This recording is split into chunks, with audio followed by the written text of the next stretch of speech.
Assalamualaikum warahmatullahi wabarakatuh. Perkenalkan nama saya Muhammad Rafi S, NIM saya 120 119 4089 kode kelas TI 4304.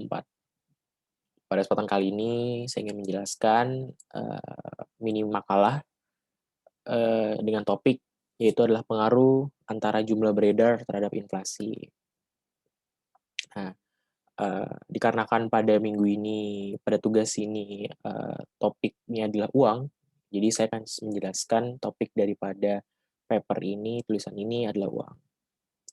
Jadi, uang adalah segala sesuatu yang diterima secara umum sebagai alat tukar. Uang itu ada beberapa macam, terbagi menjadi 3. Yang pertama adalah uang kartal. Uang kartal ialah uang tunai kertas atau logam yang ada dikeluarkan bank sentral dipegang oleh masyarakat non-bank. Kemudian ada uang giral, yaitu adalah uang saldo simpanan pada bank-bank pencipta uang giral yang setiap saat dapat ditarik untuk ditukarkan dengan uang-uang kartal sebesar jumlah nominal dan tidak dikenakan penalti. Contohnya adalah saldo dalam rekening, kemudian rekening koran dan transfer dan lain sebagainya. Kemudian ada uang kuasi, adalah uang atau surat, adalah surat atau sertifikat berharga yang dapat dijadikan sebagai alat pembayaran yang sah, akan tetapi tidak liquid. Fungsi yang tidak sepenuhnya adalah fungsi alat tukar menukar. Contohnya ialah deposito, berjangka rupiah, kemudian sertifikat deposito, tabungan berjangka, kemudian ada rekening giro dalam valuta seperti itu. Kemudian inflasi. Inflasi apa? Inflasi merupakan fenomena moneter yang merupakan suatu proses kenaikan harga, yaitu adanya kecenderungan bahwa harga meningkat secara terus-menerus. Ini tidak berarti bahwa harga-harga berbagai macam barang itu naik dengan persentase yang sama.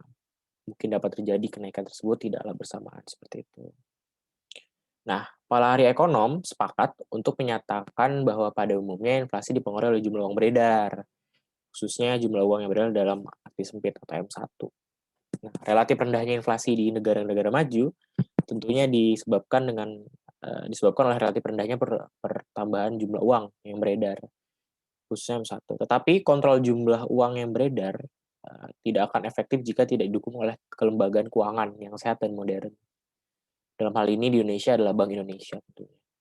Lembaga-lembaga inilah yang terus-menerus melakukan inovasi keuangan, khususnya dalam pengembangan instrumen keuangan dan sistem transaksi yang memungkinkan pasar uang bekerja lebih efisien.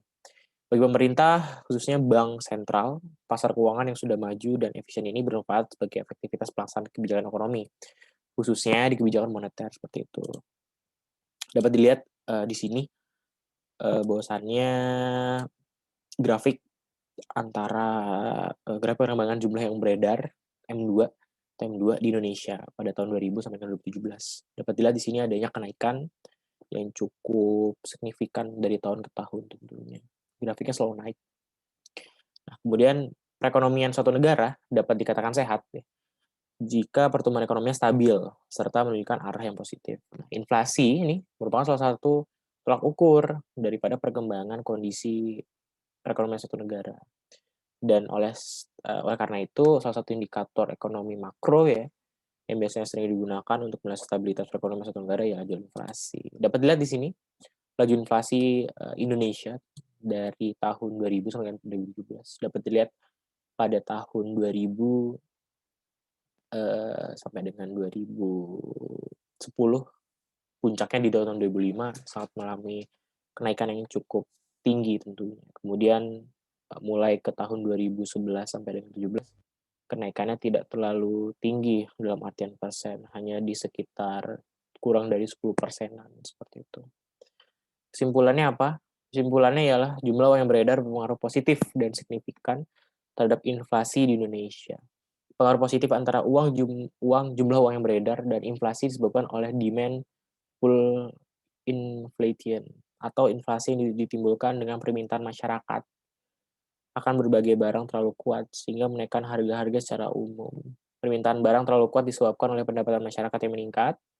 Dengan meningkatnya pendapatan jumlah uang beredar pun terlalu banyak beredar di masyarakat sehingga masyarakat dengan mudah untuk berbelanja barang-barang dan permintaan barang pun menjadi meningkat seperti itu. Gampangannya ialah pada saat orang punya banyak uang yang ada di tangannya, otomatis kemampuan orang untuk membeli barang semakin, tinggi dan semakin besar. Maka karena itu permintaan akan barang pun meningkat ya tentunya, seperti itu. Dan itu menyebabkan terjadinya laju inflasi, akan terjadi kenaikan harga-harga tentunya, seperti itu. Mungkin sekian dari saya. Wassalamualaikum warahmatullahi wabarakatuh.